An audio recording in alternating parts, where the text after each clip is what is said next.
love, social convention, gender roles, and religion. Charlotte Bronte's most famous novel challenges ideas on all these topics, and we are here to discuss it. I'm Charlene. And I'm Mike. And this is Jane Eyre Files.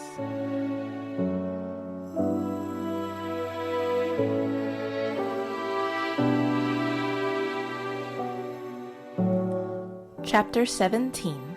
Precious Yet Poignant Pleasure.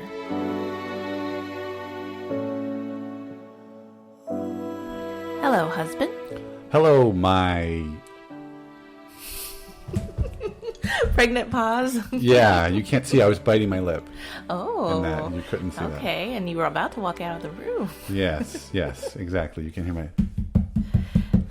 It's going to come up a little bit. I don't know if, like you said, I was flipping through it. This chapter, there's not a lot of interaction between Rochester and Jane. So we don't really get an opportunity for pet names.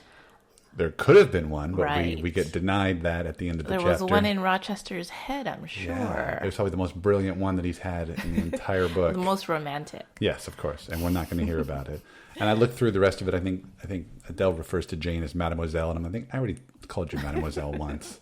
But there's nothing else other than phrases that were used to describe Blanche, which I didn't want to use. No, they weren't kind phrases, right? Well, it just, again, I'm trying to stick with just Jane. Right. Yeah, so. Okay, yeah, this is a long chapter. A long chapter. I was going to ask you, should it have been broken up into two? Because it's got like almost two distinct parts, or at least that's true. The traveling party shows up, and then you're like, maybe they could have taken a chapter break and then come back for the first evening with the party, and then Jane being down in the drawing room. The first part of this chapter, it follows on from the last half of the previous chapter pretty well. So I think, if it was broken up between those two, it probably wouldn't have much of a chapter about Jane just continually trying to restrain her emotions and keep herself in check. I think I'm just saying that I wish I didn't have to do so much reading for this one, because there was a lot, and there was a lot, and I had a tough time reading it because I had to reread some of the stuff, because again, Charlotte's writing is like that. It's very fluid. It's very languid. Is that the right word I'm looking for? Languid. Is that a good use? That it's very flowery. It's very. I got to go back. It's deep, and I don't. And plus, and I think I looked it up, and there was 17 or 18 footnotes in this chapter alone. Oh, okay. So I kept having to go back to the back to be okay, what is she saying? I don't think my copy has footnotes, the one I'm currently reading, but yeah. Yeah, I think there was at least 17 or 18 in my copy. So yeah. You got some research done. Yeah, but that's again, what does Spark Notes have to say about chapter 17? Well, chapter 17 summary. It begins. Rochester has been gone for a week, and Jane is dismayed to learn that he may choose to depart for continental Europe without returning to Thornfield. According to Mrs. Fairfax, he could be gone for more than a year.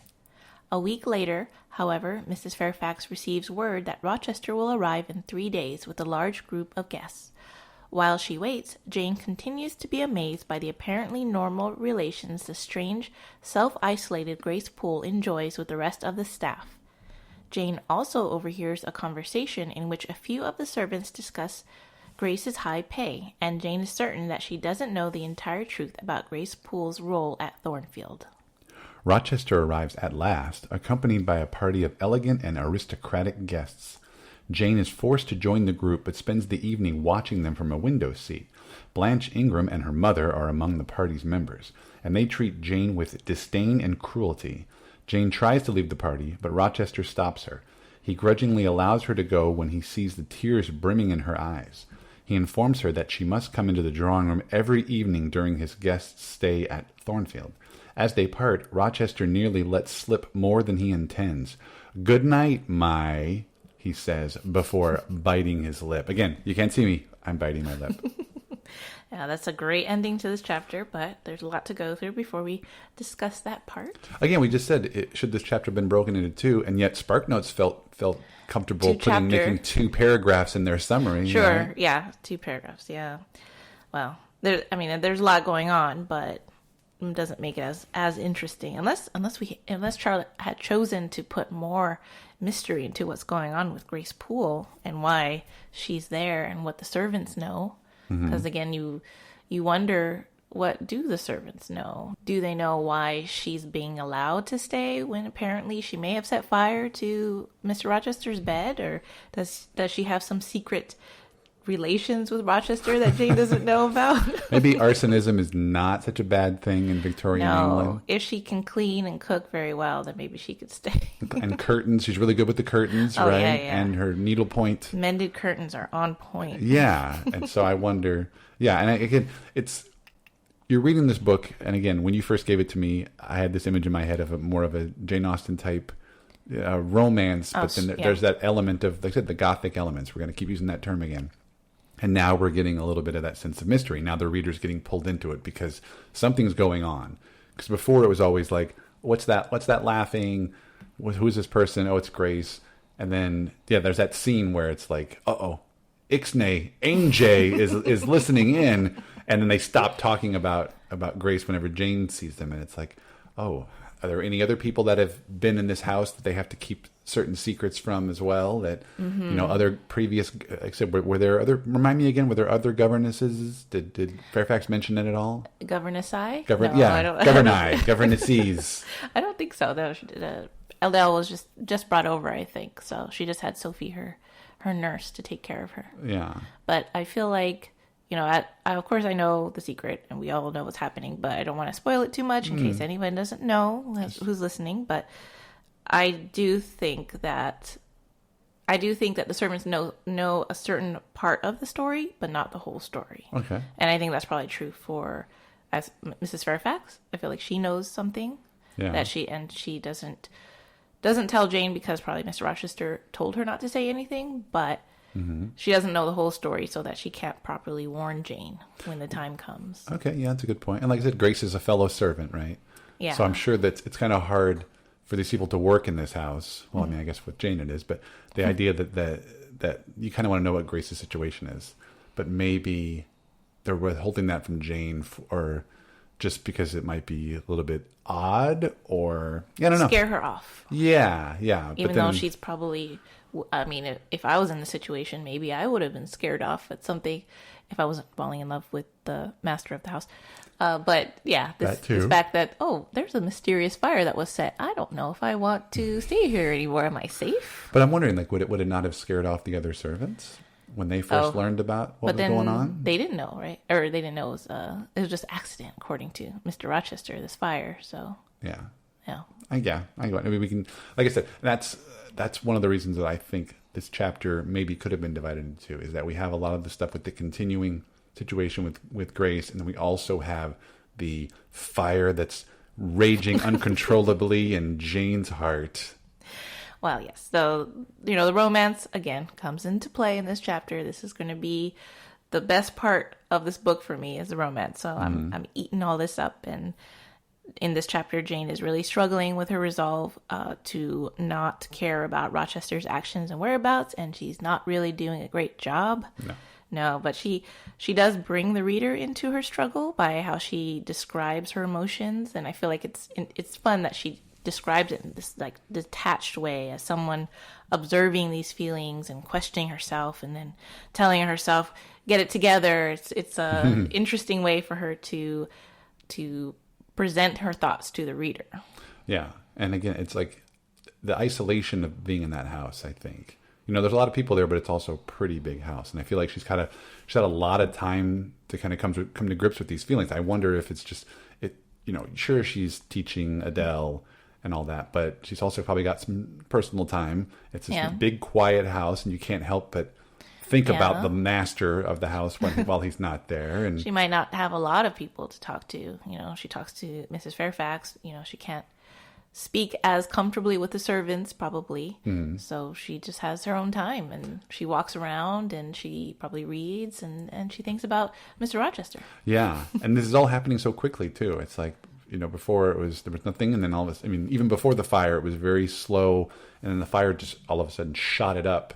To where it's like, now she's crazy about him, and it's interesting to read the way that Charlotte describes it as well. It's so overt, like she's not even trying to hide it. Like, this is how I feel. This is when I see him. This is what I'm looking for. It's I was not expecting that as I was going into reading, and I thought it would be more, like you said, fighting the feelings, trying to find something else to think about. You got to figure if both parties try to play it cool, right? Jane and Rochester are both doing that. But then, it's Jane is not self-deluding herself anymore. At a certain point, she's just like, okay, I fall in love with him. What am I going to do about it? He likes Blanche. Nothing. Yeah. And then I'm just going to be sitting here quietly. Yeah. And then it kind of leads into the next part that takes up the second half of the chapter, which is the party. Rochester's party has now arrived at Thornfield. And I wanted to ask you a couple of things. Well, first of all, I really love how Charlotte describes the preparations for this party. Mm-hmm. Like, it goes on for a couple of pages, and it's like, it gives you an idea of how huge Thornfield is. Like, what I love about this book is how vivid, there's that word again I always use, vivid, the descriptions are. That goes into each intricate detail, how we got to prepare, how they've had to hire new staff. Oh, yeah. And it's like days go by, and the next day we had to do this, and the next day we had to do that. So much cleaning. Yeah. And terrible. I'm sure I've seen, a few period piece films with you, and I understand, like, when someone travels in, it's like they're not going to drop in and then take off. They're going to stay for a while. And that's must have been what it was like. I find that so fascinating, how cool that must have been to live in that era where someone's going to come over, they're going to stay for a week, and you've got extra room in the east wing, and then you're just like, and every night we'll go nice to have a big house party now. Yeah, we'll go have dinner. My servants will make all this. We'll hang out in the drawing room when we're done. And it's just, it makes you want to be kind of at one of those parties. And what I find, what I wanted to ask you actually was, I noticed that when the party is arriving, Jane is looking through the window, but yet she's hiding. And I didn't quite understand that. I want to get that from a female perspective. Why do you think Jane was looking through the window but didn't want to be seen as the party was arriving? Well, I think, you're an extrovert and Jane is an introvert. So from that's a cop-out. That's a cop-out. From an introvert perspective, I can understand not wanting to be seen, maybe be remarked upon, or have to be drawn out to say something. You want to observe and then take, maybe get your impressions, get your thoughts in order. But from Jane's perspective, she's never been a part of a, grand group of people. Like, she probably wouldn't know how to act. She just feels awkward and about nervous. So I wouldn't necessarily want to go out in that kind of a situation. No. So I think Jane is probably feeling the same way. Of just, she wants to just have some alone time to kind of process what's happening.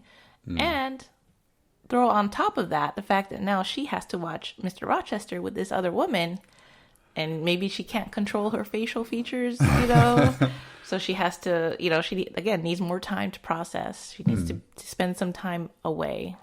But I would think, like I said, if her passions are simmering, she'd be so excited to see him again, unless she's just trying to steal a glance.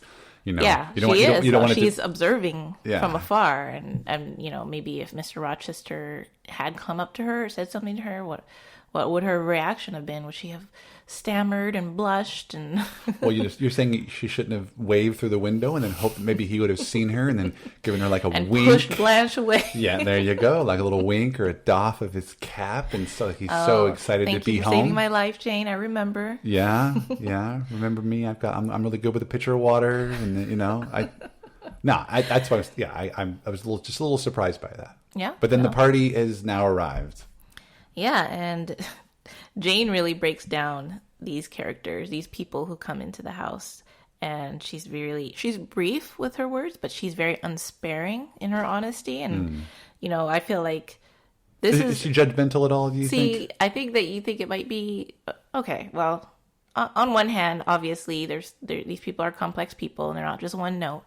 But on the other hand, I feel like Jane is a very truthful narrator, and we can really trust what she says, so that the picture that she paints of these people is probably pretty honest, and not necessarily that she's being judgmental or trying to project anything off on them. But so these people are, for the most part, just sort of uninteresting or insincere, and not necessarily people you want to get to know. And on a certain level, I guess Jane is also comparing Mr. Rochester's interactions with them to his interactions with her. Oh, yeah. And she's probably just much more interesting than they seem to be to Mr. Rochester. She gets very possessive, I've noticed in this chapter. Yeah. Where she talks about, like, he's more like me than he is like them.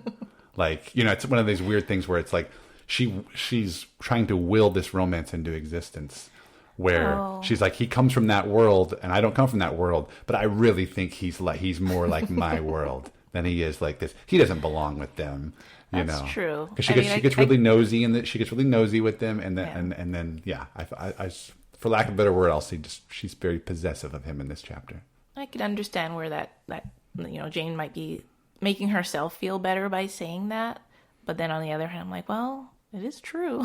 Well, yeah, and then you got the whole Ingram family, especially that I feel like the way that Charlotte Bronte describes the Ingrams, she kind of, I think she almost purposely describes them as like kind of posh and rude, like the antithesis of Jane. Like you want to have, there's a term that I learned when I was in film school and I took a class that was all about romance and desire in the movies, and we broke down a Harlequin romance novel in the first week of class. My teacher wanted to show us what the stock characters of Harlequin romance novels. Okay. And the movie that she showed us was Pretty Woman, because she said Pretty Woman is a Harlequin romance novel on screen. Mm-hmm. And one of the terms that I've stuck with since then, 25 years later, is a foil. Oh. And a foil is the term they always use for who is the character that's keeping the two people apart. Mm-hmm. It's usually a significant other of one member of the couple. Yeah.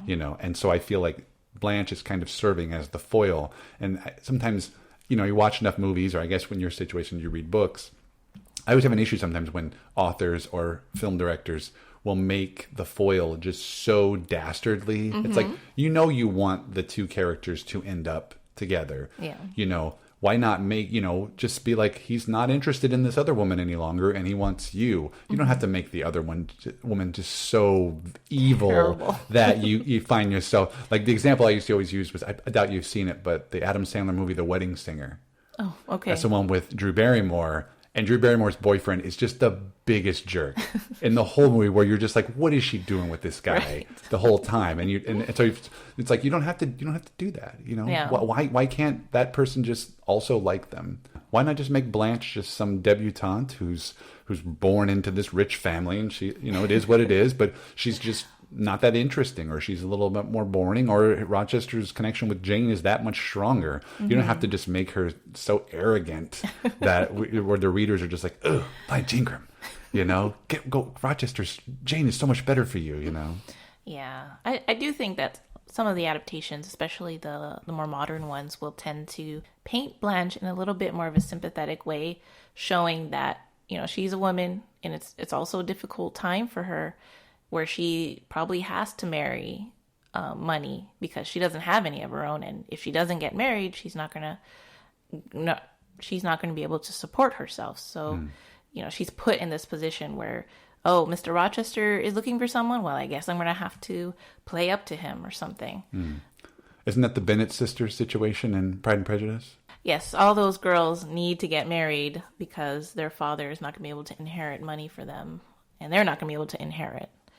So yeah, that's the time period. Mm-hmm, mm-hmm. And I guess, I don't know if I necessarily feel that much sympathy towards Blanche, because I think that if she was, she was unfortunately raised, probably pretty spoiled. She has a lot of great talents. She's very good at playing piano. She probably speaks French very well. She's smart. She's pretty. But, all of that has only given her a sense of entitlement and fed her ego, so she's not probably the nicest person. I could see her holding court at a party like this. Yeah. Years ago, I had a friend one time who told me he wanted to learn how to play the piano just so that if he was ever at a dinner party and there was a piano there, he could just sit down and wow people. Oh. And that was what I loved about this chapter, was just that whole scene when they're in the drawing room. I miss parties like that, where it's a huge party where there's nothing else to do but talk. And in this situation, there's no television, there's no, they're not going to turn the radio on. They're just going to sit and talk, play cards, work the room. Yeah. And it makes you think, like, I kind of wish I was at that party. Oh, well, I had a question for you. If you were at this party and you had to speak to one of the members, who would you speak to? Well, I wanted to go a little bit off the board just because I'm that kind of person. I'm the extrovert, right? Right. So this is present day me, or is this going to be Victorian Lord Michael of de Calvington? But my first thought would have been Colonel Dent, because I think, sometimes maybe his military stories could be enthralling. Oh, depending on, especially because of that era. Now, I don't know. I mean, my father was in the Navy, so I know a little bit about military actions and how things work on the base. but I don't know what it was like back then. Yeah. You know, Charlene, you and I just watched the film Cromwell, all about Oliver Cromwell and King Charles II. Yes. King Charles I, excuse me. Charles I. And you see battle scenes in there. They're just, it's like watching Braveheart. Like you just seen guys on horses with swords. Yeah, hacking at each other. Yeah, and so I'm wondering, was Colonel Dent in the middle of something like that? I mean, I'm sure he's got maybe they got rifles and stuff, but I'm wondering. Or he's one of the colonels that just stands in the back and just kind of is sipping his tea while he's watching the men fight. Orders the grunts to go to do all the dirty work. But yeah, so I'm thinking, maybe he might have some interesting stories, but at the same time, like if he's hobnobbing with high society, and I'm gonna call them high society for the time being, you know. I wonder if maybe he might exaggerate his experiences a little bit. I could see somebody who's like retired from the military, who's now in, like I said, going into high society, just being like, oh yeah, then I did this, and then we were in Africa, and we were surrounded on all sides. It will be interesting stories. Yeah. So I'm going to go off the board, and I'm going to pick a name that you probably did not see coming. Yes. And that is the person that I would talk to at this party. Okay. Is Sir George. It's very more specific than I was expecting. Yes. Sir George, I think, would be a good choice because he's described very briefly as a country gentleman, which makes me think that maybe he's a little bit more down to earth. He's a little bit more relatable. True. Yeah. You know, especially, I mean, I don't know, is Lord Michael of DeKalbington, am I come from money, or am I the country gentleman? Like, I don't know. Yeah. Whatever you want, I guess. It says, and the way that Charlotte describes it very briefly is that, you know, he seems like he's letting everyone else do the talking. And I think that either he's shy and he could use someone like me to converse with to get him out of his shell. I always pride myself if I go to a party and there's someone that's not engaged, especially if that person doesn't know a lot of the other people at the party, I will find something to talk about that is not the shared interest that we have with the rest of the people at the party. So I'm like, I could be the one to get Sir George out of his chatting out of his shell. Or maybe the reason that he's letting everyone else do the talking is because he finds them all boring and pompous, and in which case I would be like a welcome relief. Oh, yeah. You'd relate to him? Okay. So me and Sir George are going to chat it up in the corner. Okay. That's a great answer. I mean, it depends. Like, am I trying to pick up these women? Am I a married man in this story? You can't talk to Blanche Ingram because she's spoken for. Yeah. So you have the other unattached ladies. Is Lady Charlene working the room as well? And so then I'm just kind of doing my thing. And so I'm like, then on that case, I'll go talk to Sir George. I'm not going to. Besides, none of these women are. I don't know if they're as interesting. Maybe it might be more physical attraction. You're going to just try to hit them up. You're going to talk to all of them and be like, oh, never mind. It's like speed dating. You're just going to work the room and go, no. How about that governess in the corner? Yeah, the governess. That's who I want to talk to. I want to talk to Jane. Yeah. But anyways. Anyway, who are you talking to, Charlene? Lady Charlene of DeKalbington. You were going to talk to Colonel Dent, and I was going to go take Mrs. Dent off to the side because, you know, Jane describes her as being very kind and she likes to talk about flowers. You know, I could listen to her tell me about flowers as opposed to Blanche, who was just trying to show off her knowledge. I'm here to get to know Mrs. Dent, to see what her life's been like. Yeah. I mean, my mother was a military wife, so I'm wondering if perhaps Mrs. Dent might also be tired of talking about the war stories and stuff. And so True. Yes. She might want to chat up Lady Charlene. Yeah, and I'll tell her about the books I've read. Well, I tell you one person that Lord Michael would not be talking to at this party, and that would be any of the women in the Ingram family. Because of their thoughts on governesses, I thought was just, it's so rude, and it's just ridiculing someone who's within earshot like that. Yeah, I think extra mean. Yeah. It's mean-spirited. I would have immediately judged him on that point and said, I don't necessarily want to talk to that person the rest of the night. Yeah, I think you'd be in the minority, though, because it does seem like governesses are supposed to be ridiculed, or these kids who were taught by them, they're probably subjecting them to a lot of tricks, and they don't really want to be taught by these women who don't have a lot of power probably over them. So these governesses are generally treated badly, and we get to see that Jane is in a kind of a unique position at Thornfield where she is treated pretty well, and obviously she's treated very well by Mr. Rochester initially, where he's talking to her almost like an equal and telling her all these interesting stories. Yeah, we talked about this off the air, but I always thought, like, if you're in a classroom with the teacher, students aren't going to pick on the teacher because there's so many students in that classroom, and maybe the teacher might punish the whole room. And or call on their parents. Whereas, and I asked you, I'm like, why are kids picking on the governesses? And I think your thought was that they have no power. And that, the parents are probably not going to support the governesses and whatever they want to do. They can't really punish them or, I don't know, wrap their hands or something. They're probably not allowed to physically hurt students. Yeah. So they don't have any power, and it's unfortunate because then they are not very effective as teachers. Yeah, and they can't even fall in love. Yeah. That's what Blanche and her brother share, their story about how they interrupted a potential romance between one of her governesses and his tutor. And Mrs. Ingram, the mother, she cut it off right away. She said there are 1,000 reasons why relations between governesses and tutors should never be tolerated a moment in any well-regulated house. Terrible. Yeah, and there's no romances budding in this house, right? No, not. There's too much. There's a mystery going on with Grace Poole. I can't have time for romance. Well, we do get to the end of this chapter. Jane has been looking at Rochester, thinking a lot about him, but Rochester hasn't said anything to her, so she finally makes her escape. I noticed the way that she describes the whole party scene. She keeps making a note to say that he's not looking at me. Mm-hmm. He's not looking at me. Yeah, and I'm like, that's because he's a baller. He's right. He knows what he's doing. He's like I said, he may not be the most handsome as the way they describe it. I'm sure he has turned some heads. I'm sure he has attracted, the female gender. He's just playing the game, I guess. He's playing a game, that's for sure. But before because we're going to leave the drawing room and we're going to go to the hallway. But there's something that I thought was I wanted to ask you how this works, and this might be the first time in the book I've noticed this, that Charlotte describes the whole scene in the drawing room in the present tense. Did you notice that? Because everything is being recalled by Jane saying, then this happened and this happened. But when she's doing the party, she's just like, in comes the Ingrams. It was very active. Very immediate. It's very vivid, like you like to say. It wasn't the passive. It was very active tense. It's just something I couldn't help but notice. I'm like, oh wow, she switched into the present tense for the drawing room scene. Yeah, it makes you feel like you're right there with her. Yeah, exactly. But now we're not in the drawing room. We're in the hallway because Rochester is going to finally be like, all right, he got called. His bluff got called. Where he's just like, I'm going to ignore you. Yeah. And then the second that Jane's gone, he's just like, where'd Jane go? Because Jane has a little power here, but she doesn't quite know it. She's in his mind as much as he's in hers. Yeah. Yeah, I was wondering if you got that sense too of like this is just ratcheting up the romance, and now as the reader you can tell, oh okay, Rochester he has some feelings for Jane. Yeah, like it's obvious because it's like the story is told in the first person, so you know that Jane is gonna, and like we mentioned in this chapter, she's very overt with how she feels about him, and she's telling the reader this is how I feel, whereas.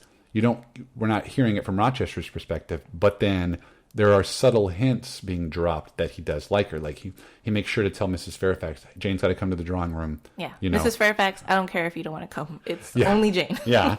And then Mrs. Fairfax also mentions that, he's protracting his stay here. Mm-hmm. So it's like, never here this long. That's funny. Exactly. And so he's probably a proud man, and he's not going to just come out to Jane like that quickly. He's got a reputation to uphold, and maybe he's worried that it might be a little odd. I'm twice her age and she's the governess, and so but then now it's starting to overwhelm him, and enough so that he has to chase her out into the hallway.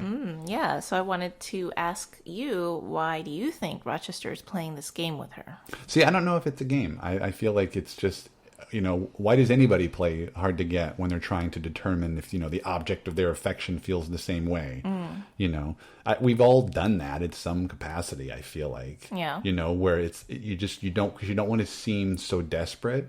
If you're in the room with someone you've got a crush on, you're not gonna just automatically be over there with them, because if you are, then it becomes so obvious and you might scare the other person off. And I think I don't think it's a game, and I mean, unless you're trying to say that maybe he's exerting some sort of power or dominance over her, and I don't necessarily feel that way. No, I feel like Jane does have a lot of power here that she doesn't know about, because like you said, even though I kind of think he's playing a game, but Mr. Rochester does not know what Jane's thinking. And, if you look at the last chapter when she saves his life, he's trying to say something to her, and she just wants to get back to her room. She's not giving him any encouragement. And I think at that moment he's thinking, oh, I don't know. Does she have any feelings for me? Does she think the same way I do? Is she feeling this fire? And so that he thinks, oh, I'm gonna play a little jealous game here. I'm gonna get Blanche over here and pretend that I want to marry her and see what Jane does. And I'm gonna play out this little farce just so I can make sure that I know that Jane does have feelings for me. I don't know that he's pretending he wants to marry her, because that's pretty mean to Blanche. Well, I think it's more like he already knew Blanche ahead of time. And maybe he's trying to figure out, if I can spend more time with Blanche, maybe I'll realize that I don't have the same feelings for her that I do for Jane. Now that there's a new woman in my life, let me go back. I don't know about Let me go back and spend some more time with this other person. I feel like he picked Blanche for a reason. And the reason is that she's beautiful. And the other reason is that she's not nice. So if he's playing this trick on her, he doesn't feel too bad about it. I don't know. My point was, I don't think that he's bringing her around to make Jane jealous. Ooh, okay. I think he's bringing her around because he's trying to rule it out. We're going to get to some chapters then in the future. Well, we'll see. We'll come back to that. We'll table that discussion. Well, yeah, we'll put a pin in that. Was there any interesting context in this chapter, Charlene? So there's a moment where Blanche is trying to show off and get Miss Rochester's attention. So she says, "Here then is a Corsair song. Know that I dote on Corsairs. Banditti. Any man with the devil in him. Oh, young men of today, they're such puny things. They're not fit to stir a step beyond Papa's park gates, nor go so far without Mamma's permission. Creatures so absorbed with care of their own pretty looks, as if a man had anything to do with beauty, as if loveliness were not the special prerogative of woman." So I wanted to mention that The Corsair was a 1814 poem written by Lord Byron, who originated the idea of the Byronic hero. And the Corsair is the epitome of the Byronic hero. He's a pirate from the Barbary Coast in North Africa. It tells the story of Conrad, a wild and ruthless Aegean pirate whose only virtue is the love he feels for the gentle Medora. Or gentle Jane Eyre? There is nothing remarkable about his appearance, Byron tells us, but beneath the quiet exterior there is a passion, pride, and a defiant, calculated callousness, characteristics that set him apart from other men. Rochester, the Byronic hero there? Definitely describes part of Rochester. So I thought that was a fun little reference that Charlotte Bronte throws in. Yeah. I mean, again, Charlotte's a very learned woman. Yes. And obviously she was inspired by Lord Byron's writing. So this is probably a little homage that she had to him. Yeah, I give her credit, because then now as readers, 175 years later, it might give us an opportunity to go back and discover some of these other things. Yeah. To read the books that are referenced in this book, or some of the poems that are referenced in this. I'm sure you probably read some Byron after reading Jane Eyre? Probably. Yeah, I think so. And, how funny for Charlotte Bronte if she would have known that her novel is probably more enduring and popular than Lord Byron's works. Because, you probably don't really know any of his works off the top of your head. Well, I've heard the name. Yeah, that's true. Well, his life was pretty interesting. Yeah. So, Mike, I think you told me earlier that you unearthed something special for the podcast listeners, and I wanted to ask you to share with us. Well, yeah, there's a segment we like to do on this show from time to time that we call our casting call, where we've found old footage of actors who may have auditioned for the role of Rochester. And the one that I found recently, I had to pay a pretty penny on eBay. Oh, no. Because this was just, it was buried. Apparently, back in the 1950s, Walt Disney commissioned a animated version of Jane Eyre. Oh, I did not know this. Yes, it would with Mickey and Minnie and Donald and Goofy. Oh my God, that was so cute. Kind of like how they did the Three Musketeers story. Right.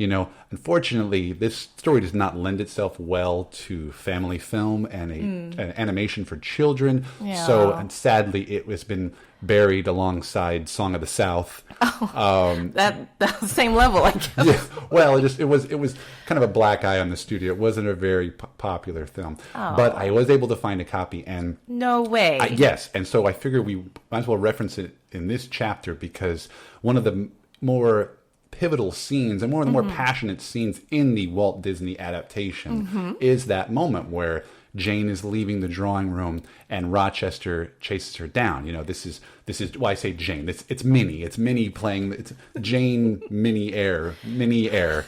I think that's what it's called. It's called Minnie Eyre. And Mickey Fairfax Rochester has to chase her out. It's hard.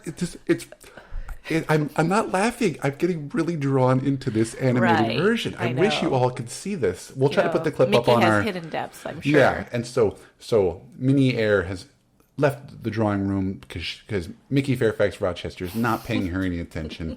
And so he chases her out into the hallway, and he's basically like, you have to come back to the drawing room. And of course, she doesn't want to. She's a lady. She's a lady mouse.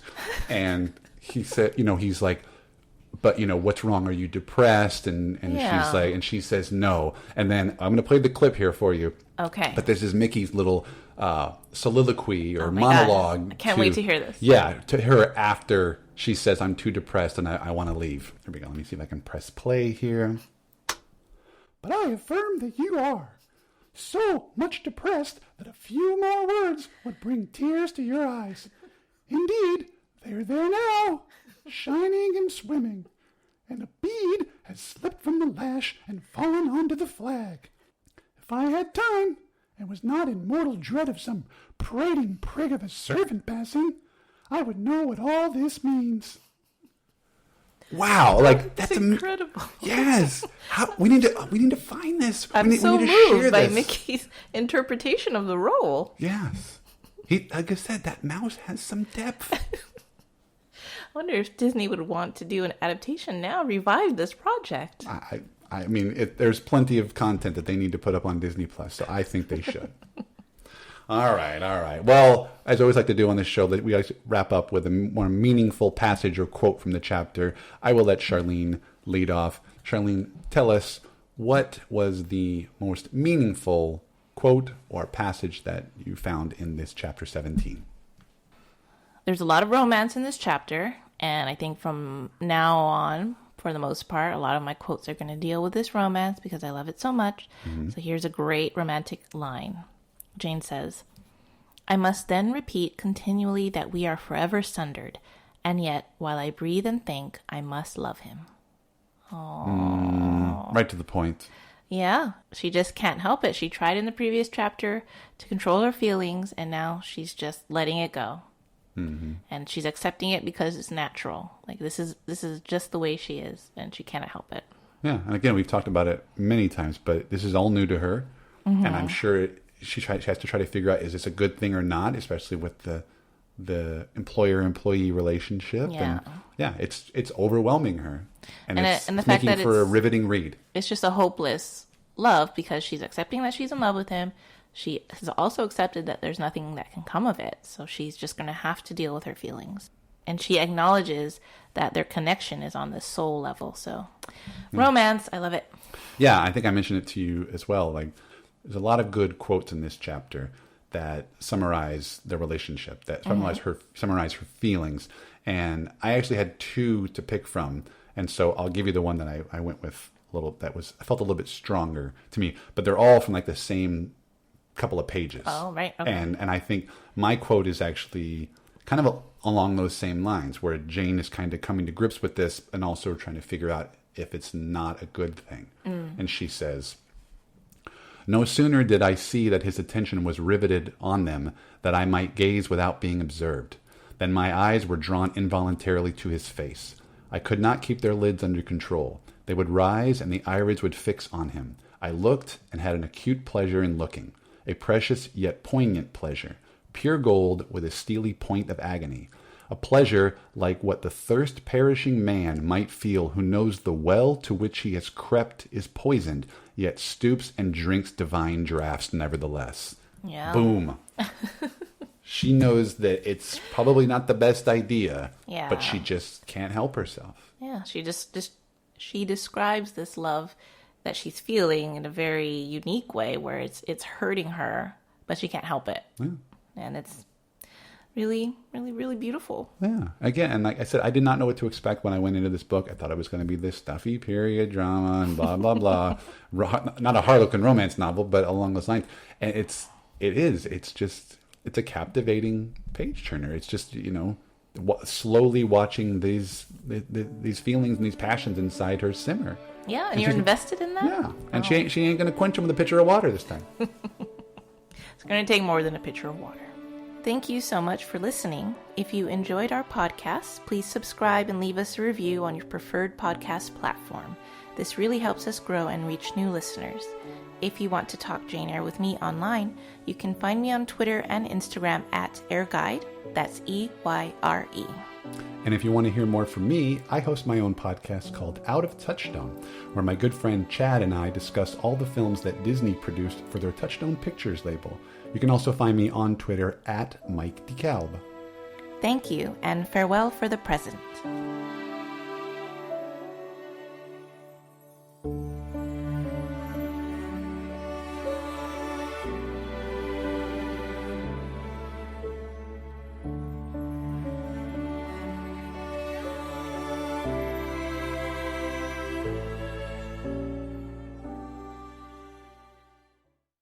If I had time. I got this.